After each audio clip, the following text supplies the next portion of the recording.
The reality is someone has to do it, Sean. That's the problem. We have people in the Republican Party who are just not willing to engage. They speak, incredibly well in front of nice groups of Republicans, but when they get to D.C., when there's pressure, they're not willing to stand up to an adverse media that's functioning as the marketing arm of the Democrat Party.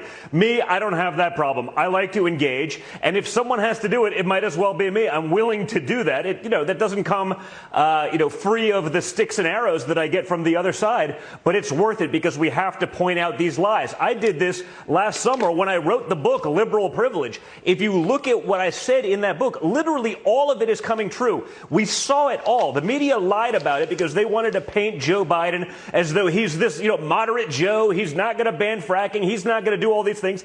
But he isn't. And whether he's in control or not is also debatable. But we said very early on that the people that are controlling the Democrat Party are going to make these decisions. They are going to be bad for Americans. They are going to, bend the knee to China. And you can see based on Tucker's last segment, we're doing a little bit more than bending the knee to China. Yeah, okay.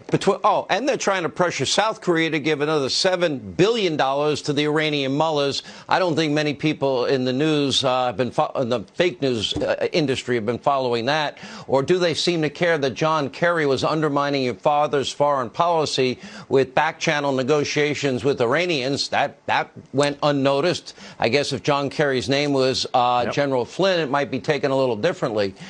The reality is every time the left gets power, they overreach. There's never been a major political party that has ever gone this hard left. The consequences are predictable. Socialism always fails. It leads to more poverty. It leads to every promise they make is broken. And it's just a matter of how much freedom we lose in the meantime. They seem to be going for all of it in record time. Without question, Sean, and that's because there's no natural pushback. The Republicans aren't willing to do it. They've shown that over the decades. They just rather lose gracefully, I guess. That's not really a plan that I would go with, but it's what they've done. Donald Trump has shown that you don't have to do that. You can actually push back. We don't have an easy fight. We don't have a level playing field. You have multi-trillion-dollar industries between the mainstream media and big tech doing whatever they can to destroy the Republican Party. Look at the difference in the handling of Governor DeSantis versus Andrew Cuomo. Andrew Cuomo gets Emmys for sending your grandmother to your nursing home to her death.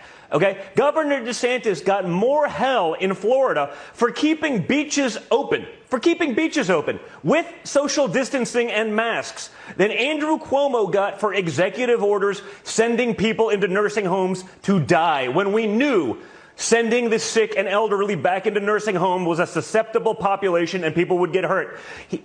Governor DeSantis gets more hell for various decisions for taking on the press than Andrew Cuomo does for having credible accusations of sexual harassment and other harassment. There is a double standard that's out there. I think that people in America see it, which is why the mainstream media's approval ratings is almost as low as Congress's.